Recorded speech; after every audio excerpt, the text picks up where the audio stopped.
आपला परंपरेने चालत आलेला हिंदू संस्कृतीचा हा पंथ आहे, धर्म आहे. आणि या सनातन धर्मामध्ये वेगवेगळे पंथ निर्माण झालेले आहेत. पण हा सनातन धर्म हा कुठून निर्माण झाला, हा कसा आला, याच्याबद्दलची वास्तविक माहिती बऱ्याच लोकांना असते, परंतु वास्तविक माहिती ही बहुतांशी लोकांना नाहीच मिळते. कारण सनातन धर्म हा कृतयुगापासून चालत आलेला आहे. ज्या वेळेला प्रथम सृष्टी निर्माण झाली, प्रथम सृष्टी म्हणजे मूळ सृष्टी 3 झाल्या, परंतु त्यानंतर मूळ सृष्टीच्या नंतर जी प्रथम सृष्टी निर्माण झाली, त्या सृष्टीमध्ये ब्रह्मदेवाला आता उत्पत्ती करायची म्हटल्यावर मानसिकतेमधून उत्पत्ती करावी लागली. कारण स्त्री पुरुष हे कोणी नव्हतेच. कारण स्त्री पुरुषाच्या संयोगाने उत्पत्ती होते, परंतु स्त्री पुरुष नसल्या कारणाने ब्रह्मदेवाने मानसकन्या आणि मानसपुत्र हे निर्माण केले. त्यांच्या संकल्पनेतून 10 मानसपुत्र हे निर्माण केले. या 10 मानसपुत्रापैकी अत्रि ऋषी सुद्धा त्यातले एक मानसपुत्र आहे. परंतु या 10चं आपल्याला काही घेणं देणं नाही. त्यापैकी 4 जे आहेत, सनत कुमार, सनंदन, सनातन, अशा प्रकारची ही सनत कुमार हे 4 मुलं, ही 4 अतिशय विद्वान, प्रकांड पंडित आणि अतिशय सुज्ञ, जिज्ञासू आपण ज्याला म्हणू. कारण विद्वान तर सर्वच होते. आता ब्रह्मदेवाचे मानसपुत्र म्हटल्यानंतर विद्वत्तेची कमतरताच नव्हती, परंतु या 4 जे जीव होते यांच्या ठिकाणी एक विशेष गुण होता. तो विशेष गुण म्हणजे कोणता, तर जिज्ञासूपणा. जिज्ञासू कशाला म्हणतात, जाणून घेण्याची वृत्ती. म्हणजे हे काय, ते काय, हे कसं, ते कसं, ते कसं, ते कसं. बघा, जीवनामध्ये एक व्यक्ती असा असतो की तो सर्वात पुढे पुढे जात जातो. कोणता, ज्याला जिज्ञासा असते, ज्याला जाणून घेण्याची वृत्ती असते, ज्याला समजून घ्यायची वृत्ती असते, ज्याला वारंवार वाटतं की नाही हे कसं आहे, ते कसं आहे, ते कसं आहे, ते कसं आहे. त्याची जी विद्वत्ता आहे ती प्रगल्भपणे पुढे वाटचाल करत असते. तशाच प्रकारची या 4घांची बुद्धी होती. ब्रह्मदेवाने सर्वांना सगळं सारखं ज्ञान दिलं, पण ज्ञान दिल्याच्या नंतर वेदांचं ज्ञान दिलं, पुराणांचं ज्ञान दिलं आणि 6 शास्त्रांचं ज्ञान दिलं. षडशास्त्र आणि 4 वेद यांचं परिपूर्ण ज्ञानाचं अध्ययन केल्यानंतर मग यांच्या डोक्यामध्ये एक प्रश्न निर्माण झाला.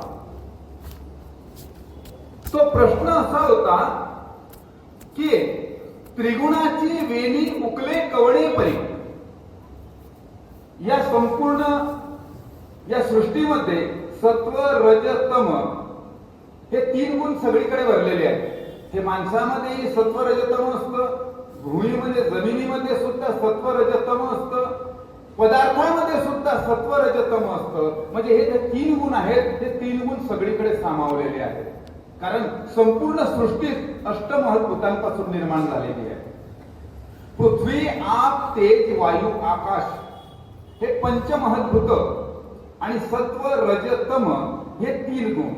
या अष्टमहद्भूतांपासून हे 8 महद्भूत आहेत. आणि या अष्टमहद्भूतांपासून संपूर्ण चराचर सृष्टीची निर्मिती झालेली आहे.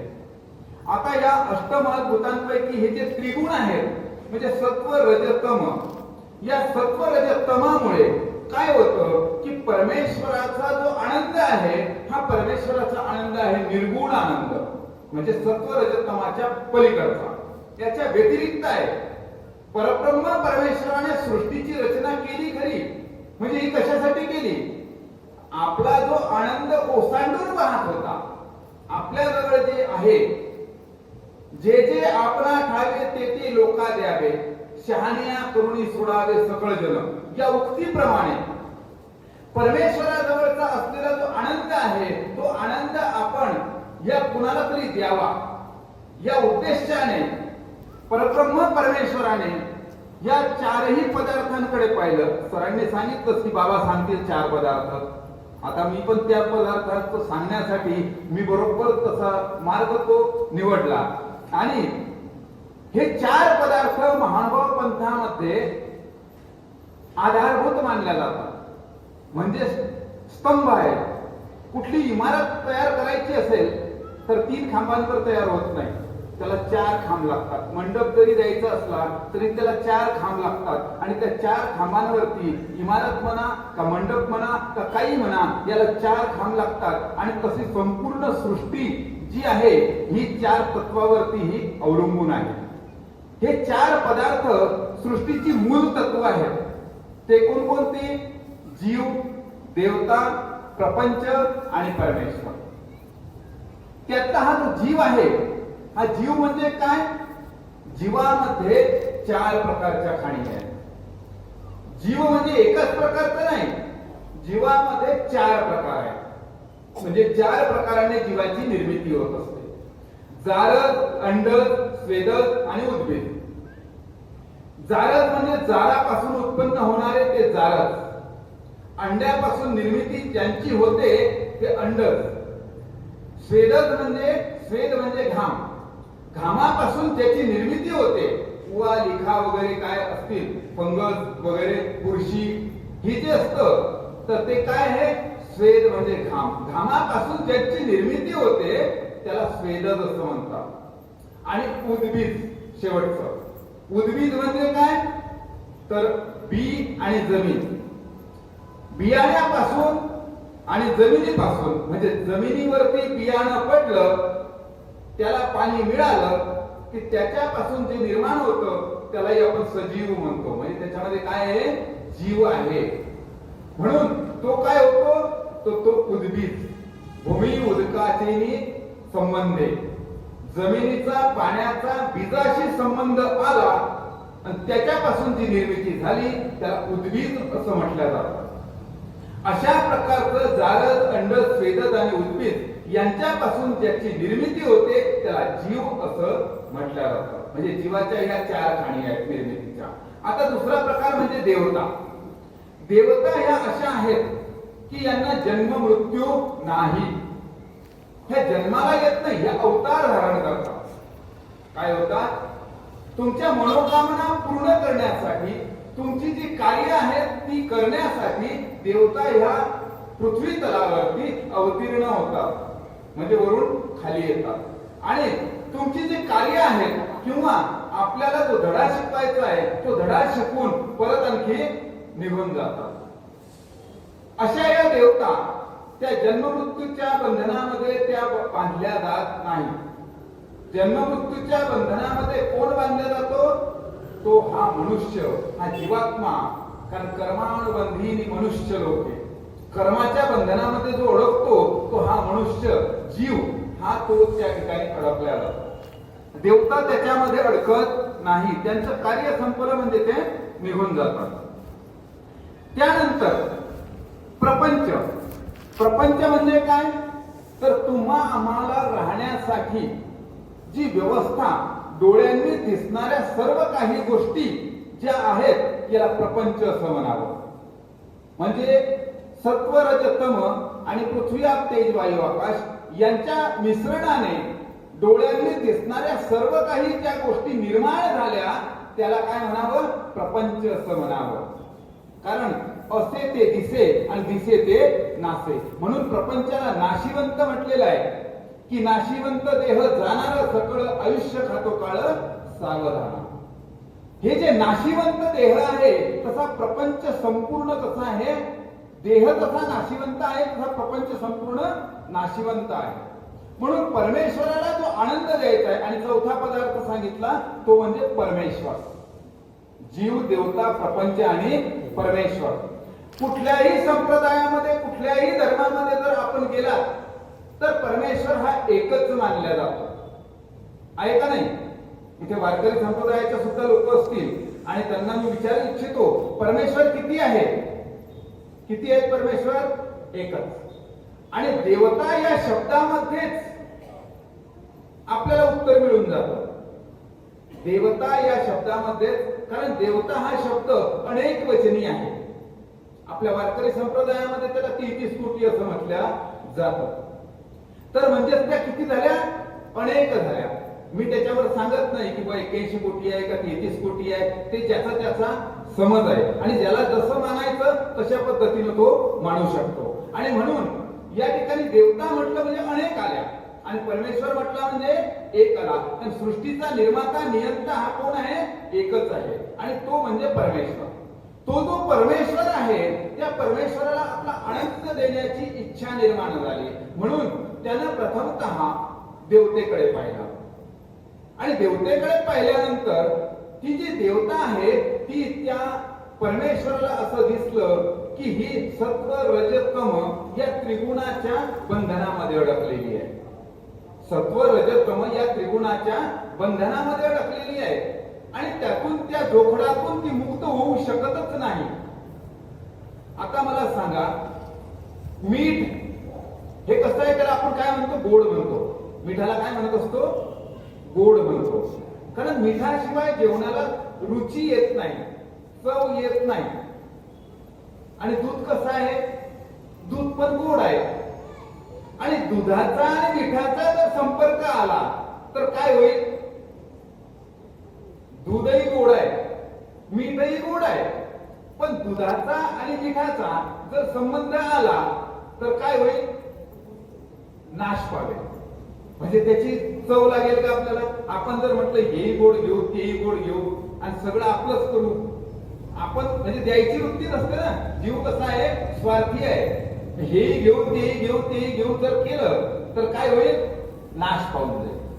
म्हणजे दुधामध्ये मिठाचा खडा जर पडला तर ते नासून जाईल. म्हणून परमेश्वराने देवतेला जर आपला आनंद जर देण्याचा प्रयत्न केला तर कसं होईल? दुधामध्ये मीठ पडल्यासारखं किंवा मिठामध्ये दूध पडल्यासारखं होईल आणि त्या आनंदाचा स्वाद जो आहे तो काय होईल? नासून जाईल. मग परमेश्वराने, कारण देवतेचा आनंद हा मिठासारखा आहे, त्याच्याशिवाय संसाराला रुची नाही. काय आहे? मिठाशिवाय संसाराला रुची नाही. दूध नसलं तर चालून जाईल. म्हणजे काय? लक्षात घ्या बरं का, जे मी उदाहरण देतोय हे अगदी संयुक्तिक देतोय की दूध नसलं म्हणजे परमेश्वराची भक्ती नसली तरी चालून जाईल, परंतु मीठ जर का नसेल म्हणजे देवता जर का नसतील तर सृष्टी त्या ठिकाणी चालू शकणार नाही. कारण सृष्टीचं चलनवलन करणं हे कुणाकडे आहे? देवतेकडे आहे. कारण पाऊस पाडणारी जी देवता आहे ती कोण आहे? इंद्र देवता. धन संपत्ती जिच्याकडे आहे ती कोण आहे? कुबेर आहे. कुबेर जी देवता आहे तिच्याकडे फायनान्शियल डिपार्टमेंट आहे.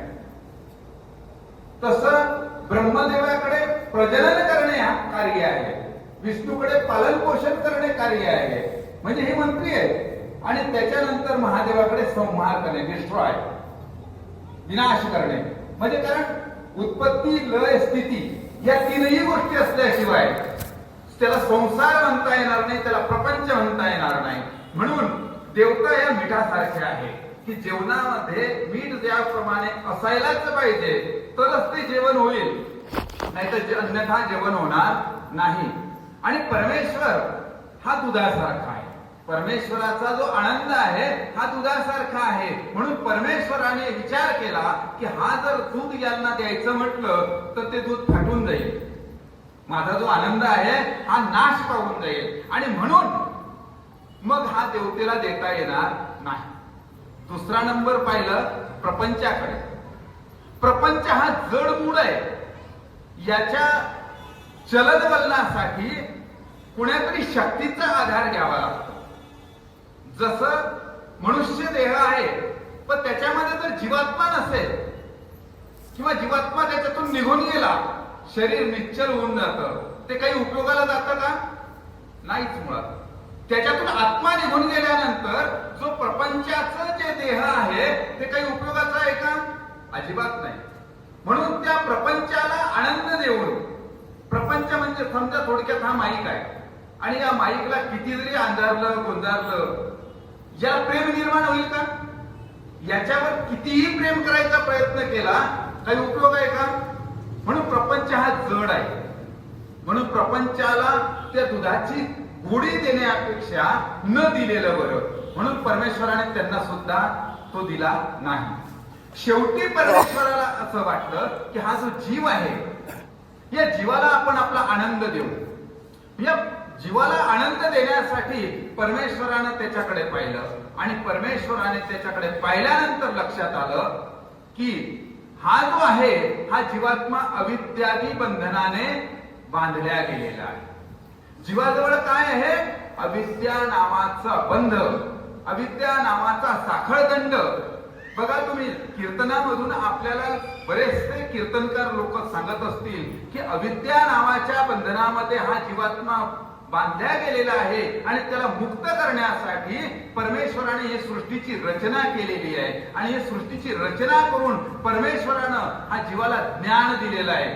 कशाचं ज्ञान दिलेलं आहे? जीव, देवता, प्रपंच आणि परमेश्वर या चारही पदार्थांचं ज्ञान देऊन त्यांना त्यापासून मुक्त करण्यासाठी हे परमेश्वराने ज्ञान दिलेलं आहे.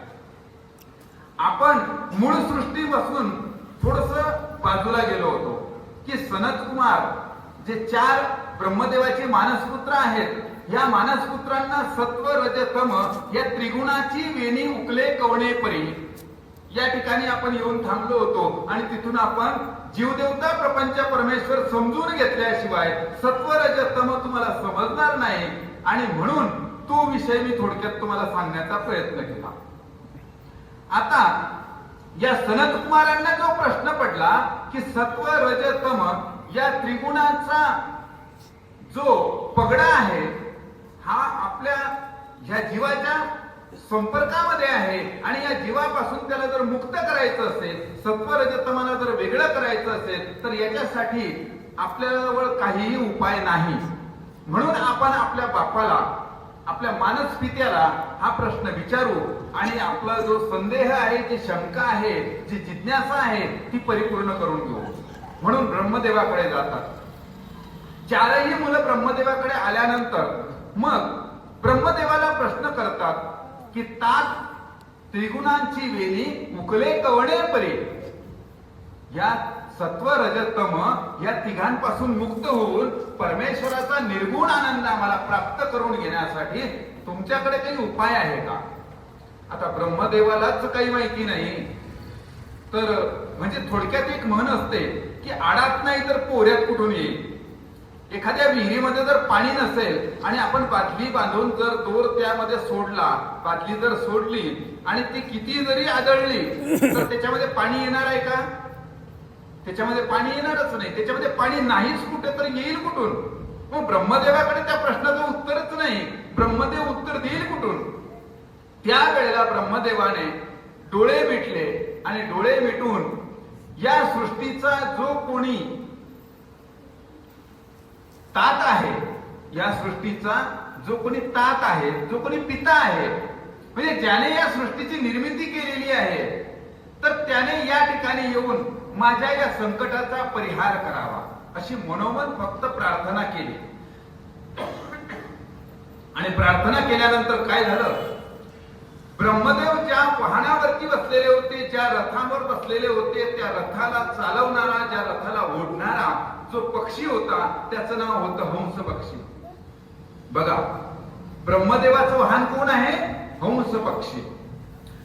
ब्रह्मदेवाचा रथ हंस पक्षी उडत असतो. जसं विष्णूचं वाहन हे गरुड आहे. विष्णूचं वाहन कोणतं आहे? गरुड. ब्रह्मदेवाचा हंस आणि महादेवाचा नंदी. तर ब्रह्मदेवाचं जे हंस पक्षीचे वाहन आहे ते बोलायला लागलं. परब्रह्म परमेश्वर, त्या परमेश्वराने त्या हंस पक्षामध्ये अवतार धारण केला आणि अवतार धारण करून त्या सनकादिकांचं जे प्रश्न होता त्या प्रश्नाचं उत्तर दिलं. त्या प्रश्नाचं उत्तर काय दिलं? अरे बाबांनो, जे जीव, देवता, प्रपंच, परमेश्वर हे 4 पदार्थांची तुम्हाला माहिती आहे, त्या 4 पदार्थांची माहिती करून त्या परमेश्वराची भक्ती केल्याशिवाय या सत्व रजतमावरती तुम्हाला विजय प्राप्त करता येऊ शकतो. जोपर्यंत तुम्ही त्या सत्व रज तमावर विजय प्राप्त करत नाही, जोपर्यंत तुम्ही अनन्यतेने एकनिष्ठतेने त्या परमेश्वराची भक्ती करत नाही, तोपर्यंत तुम्हाला तो मोक्ष, तो परमधाम, ते परमेश्वराचं परमधाम हे प्राप्त होऊ शकत नाही. अशा प्रकारचं जे तत्वज्ञान आहे ते तत्वज्ञान त्या हंस पक्षाने त्या सनक संकालिकांना सांगितलं. हे जे सृष्टीच्या आरंभी झालं म्हणजे तेव्हा त्याच्यानंतर सृष्टीला प्रारंभ झाला. त्याच्यानंतर काय झाला? सृष्टीचा आरंभ झाला आणि तेव्हापासून अव्याहतपणे म्हणजे कृतयुग, त्रेतायुग, द्वापरयुग आणि कलियुग ही एक चौकडी, अशा चौकड्या चौकड्या चौकड्या अव्याहतपणे अनंत चौकड्या या चालत आलेल्या आहेत. की कृतयुग झालं की त्रेतायुग लागतं, त्रेतायुग झालं की द्वापरयुग लागतं, द्वापरयुग झालं की कलियुग लागतं. कलियुग संपल्यानंतर पुन्हा 60 लक्ष वर्षाचा काळ हा तसाच जातो आणि त्यानंतर पुन्हा आणखी कृतयुग सुरू होतं. अशा या चौकड्या ज्या आहेत या चौकड्या अव्याहतपणे या सुरूच राहतात. पुनरपि जननम पुनरपि मरणम पुनरपि जननी जठरे शयनम. आता यातून जर मुक्त व्हायचं असेल तर श्रीकृष्ण भगवंतांनी मी सुरुवातीला जो श्लोक वापरला तो भगवद्गीतेचा श्लोक वापरला. तो भगवद्गीतेचा श्लोक यासाठी वापरला की आपल्या हिंदू धर्माचं जो धर्मग्रंथ आहे, सनातन धर्माचा जो धर्मग्रंथ आहे तो कोणता आहे? आपल्याला उत्तर मिळेल का? सनातन धर्माचा धर्मग्रंथ स्वामी विवेकानंदांनी शिकागोला त्याचं प्रतिपादन केलं होतं तो म्हणजे कोणता? भगवद्गीता. तर श्रीमद भगवद्गीता शिकागोला जे धर्म संमेलन भरलं होतं त्या ठिकाणी स्वामी विवेकानंदांनी प्रथम टेबलवरती हा धर्मग्रंथ सर्वांना सांगितलं, आपापला धर्मग्रंथ हा त्या ठिकाणी टेबलवरती नेऊन ठेवा. सर्व धर्माच्या लोकांना असं वाटायचं की आपला जर धर्मग्रंथ खाली ठेवला तर काय होईल? आपला सगळ्यात तळाशी जाईल. म्हणून आपला धर्मग्रंथ कुठे पाहिजे? वरती पाहिजे, म्हणजे पहिल्या नंबरला पाहिजे. मग पुढे सरसावत नव्हतं आणि म्हणून स्वामी विवेकानंद ते हिमतीने उभे राहिले आणि हिमतीने उभे राहून पहिल्यांदा श्रीमद भगवद्गीतेचा ग्रंथ हा खाली ठेवला आणि त्याच्यावरती पटापट पटापट पटापट सर्व जगातल्या धर्मग्रंथ त्या ठिकाणी ठेवण्यात आले. आणि ज्याचा त्याचा धर्मग्रंथ हा आला त्याचं नाव घेऊन त्या ठिकाणी प्रत्येकाला बोलावण्यात आलं की या वरचं पुस्तक काढलं, तो धर्मग्रंथ कुणाचा आहे? अमक्या अमक्याचा आहे. बायबल आहे, ख्रिश्चनांचा बायबल, मुस्लिमांचा त्या ठिकाणी काय असतो? कुराण.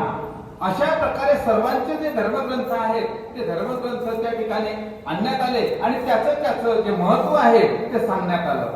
सरते शेवटी सगळ्यांचे नंबर संपले आणि शेवटी नंबर आला स्वामी विवेकानंदांचा. ते तुम्हाला माहितीच आहे. माय ब्रदर्स अँड सिस्टर या पहिल्या वाक्यामध्ये स्वामी विवेकानंदांनी टाळ्या घेऊन घेतल्या आणि सर्वांनी लेडीज अँड जेंटलमॅन म्हटलेलं होतं आणि स्वामी विवेकानंदांनी काय म्हटलं? माय ब्रदर्स अँड सिस्टर्स. एवढं म्हटलेले सर्व लोकांनी टाळ्या वाजवल्या की सगळ्यापेक्षा वेगळं ऐकायला मिळालं आपल्याला. आणि माझा धर्मग्रंथ हा सर्वात खाली असण्याचं कारण काय? तर संपूर्ण जगाला तत्वज्ञान देणारा जो ग्रंथ आहे, जो पायाभूत आहे, आधार ग्रंथ आहे तो म्हणजे श्रीमद भगवद्गीता आहे. कारण तो सर्वांच्या खाली आहे. कारण पाया कुठे असतो? तो खाली असतो. अशा प्रकारचं तत्वज्ञानाचं मत प्रतिपादन केलं आणि हिंदू धर्माचा झेंडा ते शिकागोला लावला. अशा प्रकारचा सत्य सनातन महात्मा धर्म मी जय करत असताना 5 अवतारांचा जय केला आणि सरते शेवटी काय म्हटलं? सत्य सनातन महात्मा धर्म की जय. महानुभाव संप्रदायामध्ये प्रत्येक मठ मंदिरामध्ये जे जय होतात त्या जय मध्ये सत्य सनातन महात्मा धर्म असं म्हटलं जातं, त्याचा जयकार होतो. याच्या मागचं कारण काय आहे? कारण का हा सत्य सनातन धर्म हा कुठून चालत आलेला आहे? हा कृतयुगापासून चालत आलेला आहे. मूळ सृष्टीपासून, आरंभी सृष्टीपासून हा चालत आलेला आहे आणि म्हणून त्याचा जयकार होणं हे अतिशय महत्वाचं आहे. आणि म्हणून वारकरी संप्रदायाने हे लक्षात ठेवावं की महानुभाव संप्रदाय हा काही मुस्लिम संप्रदाय नाहीये. मी बऱ्याचशा प्रवचनांमध्ये सांगत असतो मला भाऊंचं एक हे चांगलं वाटलं की त्यांनी कपाळावरती टिळा लावलेला आहे आणि हिंदू धर्माचं हे एक चिन्ह आहे की आपल्या कपाळावरती टिकली टिळा हे असायलाच पाहिजे. तुम्ही बुक्का लावा का तुम्ही कुंकवाचा गंध लावा का तुम्ही अष्टगंध लावा का चंदन लावा, परंतु कपाळावरती गंध हा असायला पाहिजे. कारण हिंदू संस्कृतीचं ते द्योतक आहे. तुम्ही हिंदू आहात हे समोरच्याला समजण्यासाठी तुमच्याजवळ काहीतरी असायला पाहिजे ना.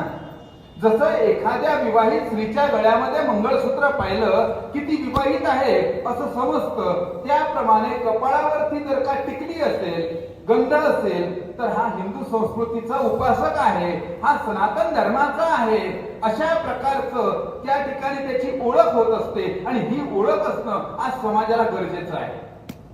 कारण तुम्ही बाजारामध्ये कुठे काही जातात काही घेण्यासाठी वगैरे, तर तुम्हाला त्या ठिकाणी संभ्रमामध्ये टाकलं जातं की दाढी-मिशी काढून टाकलं जाते आणि तुम्हाला वाटतं हा आपलाच माणूस आहे. आणि अशा प्रकारचं होऊ नये, आपण संभ्रमामध्ये पडू नये आणि इतर आपल्याला हलालाचा पदार्थ आपल्याला खायला प्राप्त होऊ नये. आणि म्हणून या ठिकाणी, कारण हलाला खाणं म्हणजेच काय आहे, सनातन धर्माचा भ्रष्ट करणे. सनातन धर्म त्यामुळे काय होत असतो, भ्रष्ट होत असतो. कारण उष्ट आपल्याला चालत नाही, आपल्या देवाला चालत नाही. म्हणून हिंदू संस्कृतीमध्ये महानुभाव संप्रदायामध्ये अन्य देवी देवतांचा प्रसाद घेणे निषिद्ध असतं. याचंही कारण मी तुम्हाला आज सांगून टाकतो. कारण तुमच्या बऱ्याचशा वारकरी संप्रदायाच्या मनामध्ये हा प्रश्न असतो की आम्ही सर्वांचे प्रसाद घेतो आणि हे महानुभाव संप्रदायाचे लोक हे आमचा प्रसाद घेत नाही. अशा प्रकारचा संभ्रम हा मनामध्ये असतो आणि त्याचं जे उत्तर आहे ते मी आज तुम्हाला देऊन टाकतो की महानुभाव संप्रदायामध्ये इतर देवी देवतांचं, ते मग मारुतीचं असो, रामाचा असो, विष्णूचा असो, तर महादेवाचा असो, कुठलाही जो प्रसाद आहे तो प्रसाद खाल्ला जात नाही. याच्या मागचं कारण असं आहे की जयातेची वंदावे तयातेची पूजावे. म्हणजे ज्याचं आपण वंदन करतो, ज्याचं आपण पूजन करतो आणि त्याचाच आपण प्रसाद घेतला पाहिजे. जसं की पतिव्रता स्त्री असते, ही आपल्या पतीच्या व्यतिरिक्त दुसऱ्याचं उष्ट खात नाही, हा पतिव्रतेचा नियम आहे. मग ते मुलाचं असलं तरी सुद्धा खात नाही, बरं का. तुम्हाला माहित नसेल कदाचित, परंतु पुरातन काळापासून हा नियम चालत आलेला आहे की जी पतिव्रता स्त्री असते ती आपल्या मुलाचं सुद्धा उष्ट खात नाही. ती फक्त आपल्या पतीचंच उष्ट खाते. आणि त्यासाठी अशा प्रकारची पतिव्रतेची भक्ती करणं म्हणजे इतर आपला जो आराध्य दैवत आहे त्या आराध्य दैवताच्या व्यतिरिक्त दुसऱ्याचा कुणाचा प्रसाद आपण खाऊ नये. हे का खाऊ नये? कारण श्रीकृष्ण भगवंत म्हणतात की अनन्यश्चिंतयन्तो माम ये जना पर्युपासते तेषां नित्याभियुक्तानां योगक्षेमं वहाम्यहम्. अनन्यतेनं एकनिष्ठतेनं माझंच चिंतन कर, माझ्याच ठिकाणी तू एकरूप हो. संत तुकाराम बाबाजी म्हणतात आपुला तो देव एक करुणी घ्यावा. काय म्हणतात? आपुला तो देव एक करुणी घ्यावा, एकच देव करून घ्या. आज ही उद्या परवा ते म्हणजे वेगवेगळी जी भक्ती आपण, आपली जी भक्ती आहे ती भक्ती आपण डिवाइड करतो. ती डिवाइड न करताना कुठल्याही देवी देवतांची का भक्ती होईना, परंतु ती एका ठिकाणी आपण काय करायची आहे, संग्रहित करायची आहे. एकाच ठिकाणी आपण एकाग्र व्हायचं आहे आणि त्याच देवाची भक्ती करून आपण त्याच्याच चरणी लीन व्हायचं आहे. कशासाठी माहितीये का? तुम्ही 10-10 फूट जर 10 ठिकाणी खड्डा खोदला, पाणी लागेल का? 15 ठिकाणी खड्डा खोदला, पाणी लागणार नाही. पण 10 एकाच ठिकाणी जर तुम्ही ती 100 फूट 150 फूट जर खोल विहीर खोदली तर पाणी निश्चित लागल्याशिवाय राहणार नाही. परंतु आपली जी भक्ती आहे ही आपण जर अशी डिवाइड करत राहिलो तर काय होतं, आज हे उद्या ते परवा ते परवा ते, मग प्रत्येक देवाला वाटतं हा तर तिकडे पण जातो, हा तर काही आपल्याकडे एकनिष्ठ नाहीये, हा काही आपल्याकडे येत नाही, हा आपल्याकडे फक्त सोमवारीच येतो, हा आपल्याकडे फक्त मंगळवारीच येतो, हा आपल्याकडे फक्त गुरुवारीच येतो. म्हणजे आपण देवांचे वार नेमून दिलेले आहेत. म्हणून आपली जी भक्ती आहे ती काय असायला पाहिजे, एकनिष्ठ असायला पाहिजे. माझं असं म्हणणं नाही की तुम्ही याच देवाची भक्ती करा का त्याच देवाची भक्ती करा, पण भक्ती करत असताना ती एकनिष्ठतेनं झाली पाहिजे, ती डोळसपणे झाली पाहिजे. अंधश्रद्धेनं भक्ती करू नका, अंधश्रद्धेच्या त्या गराडामध्ये तुम्ही फसू नका. आपला जो देव आहे तो एक करून घ्यावा आणि म्हणून त्या परमेश्वराची भक्ती ही झाली पाहिजे. कारण श्रीकृष्ण चक्रवर्ती म्हणतात की सर्व धर्मान परित्यज्य माम एकम शरणं व्रज. एकट्या कृष्णाचीच भक्ती मी यासाठी सांगतो आहे, आपण सनातन धर्माचे आहोत आणि सनातन धर्माचा मुख्य ग्रंथ जो आहे तो म्हणजे भगवद्गीता. आणि भगवद्गीता जर का आपला आद्य ग्रंथ आहे, महत्वाचा ग्रंथ आहे, सनातनाचा प्रमुख ग्रंथ आहे, तर आपण त्याला फॉलो करायलाच पाहिजे, आपण त्या ग्रंथाचं ऐकायलाच पाहिजे. आणि त्या भगवद्गीतेमध्ये श्रीकृष्ण भगवंत आपल्याला सांगतात की सर्व धर्मान परित्यज्य माम एकम शरणं व्रज. सर्व धर्माचा परित्याग करून माम एकम शरणं व्रज, म्हणजे मला एकट्याला शरण ये.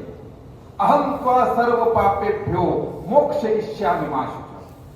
मग मी तुला, अहम म्हणजे मी, त्वाम म्हणजे तुला, सर्व पापेभ्यो म्हणजे सर्व पापांपासून भयांपासून, मोक्षयिष्यामि मा शुचः म्हणजे मी तुला मोक्ष प्राप्त करून देईन. अशा प्रकारचा जर मोक्ष आपल्याला हवा असेल, मोक्ष पाहिजेच याच्यासाठी बळजबरी नाही, परंतु जर का आपल्याला मोक्ष हवाच असेल, कारण मोक्षासाठी सगळी गडबड असते, की मला पुनरपी जन्म नाही नको आहे, म्हणजे पुन्हा पुन्हा या जन्ममृत्यूच्या फेऱ्यामधून जर मला मुक्त व्हायचं आहे, पुन्हा मला त्या ठिकाणी पुनर्जन्मालाच यायचं नाही, त्या परमेश्वराची सद्गती प्राप्त झाली पाहिजे, असं जर का हवं असेल तर त्या परब्रह्म परमेश्वराने सांगितलेल्या वचनाप्रमाणे आपण जर का वर्तन केलं, आपण जर का भक्ती केली, त्या एकट्या परमेश्वरालाच जर का अनन्यगती शरण गेलो, तर आपल्याला निश्चितपणे तो मोक्ष प्राप्त झाल्याशिवाय राहणार नाही.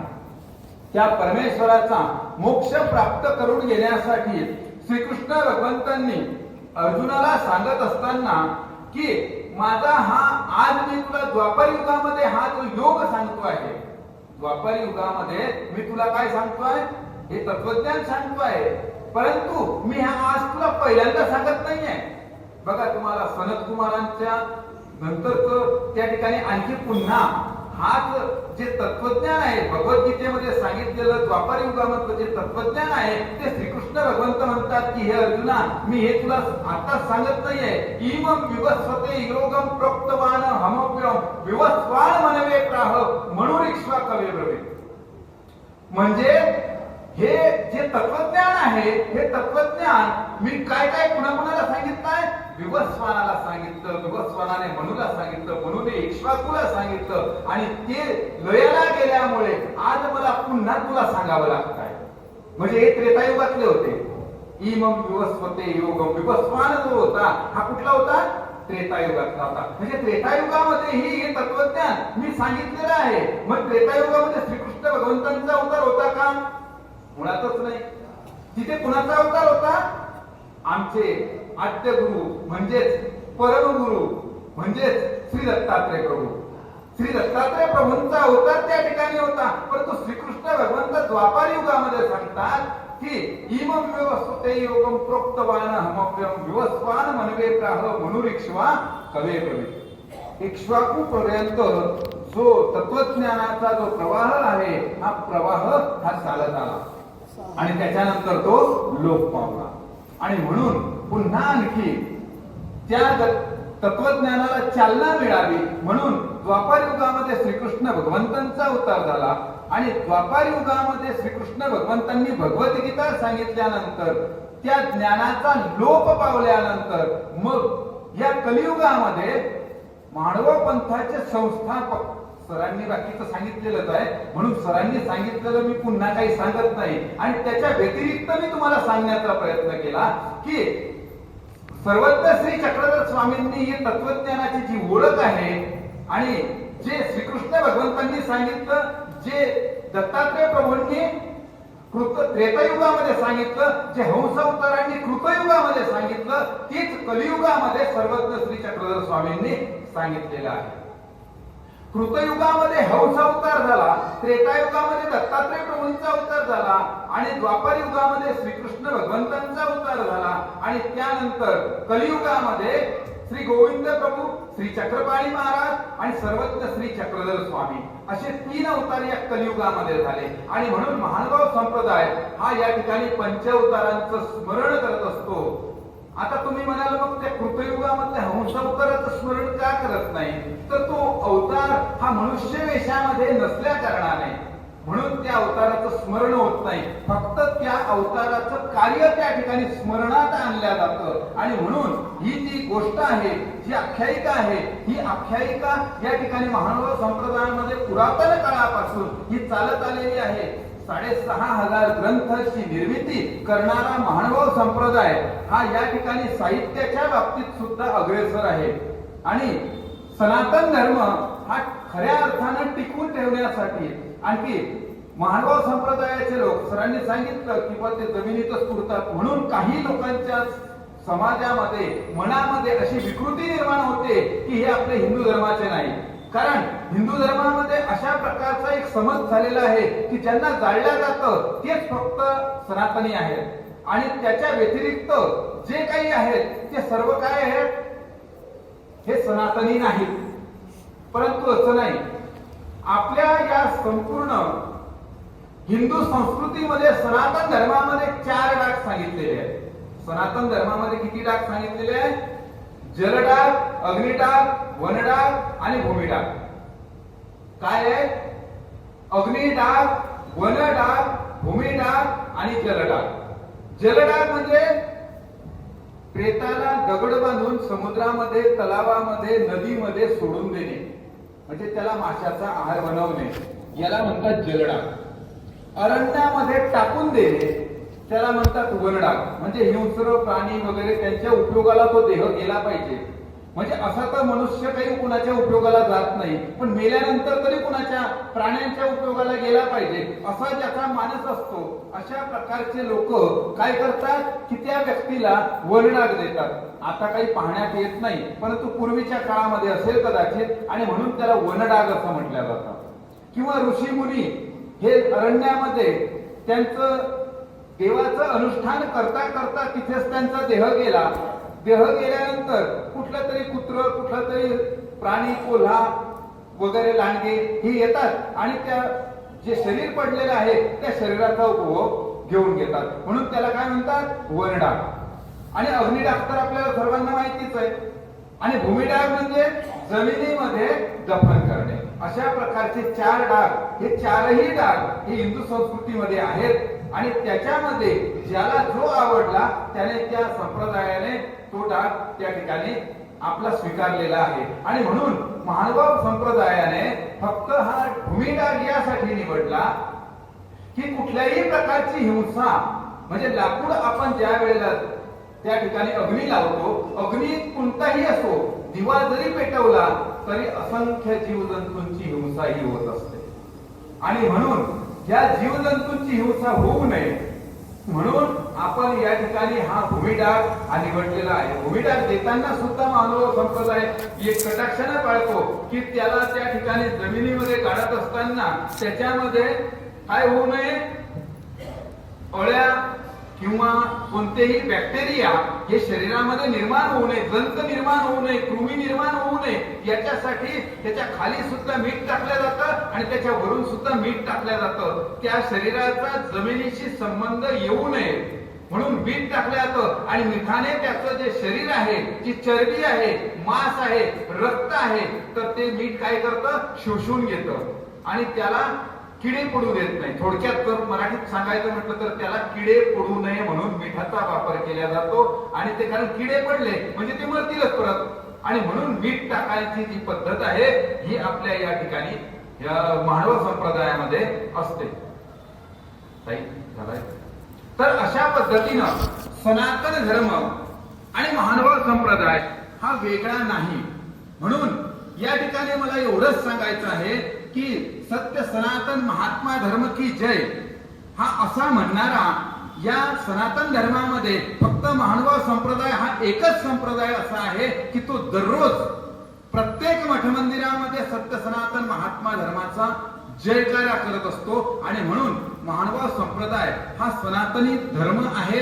आणि आजपासून पुढे, आतापर्यंत समजा कदाचित आपल्याला माहित नव्हतं, परंतु याच्या पुढे सर्वांनी या ठिकाणी लक्षात घ्यावं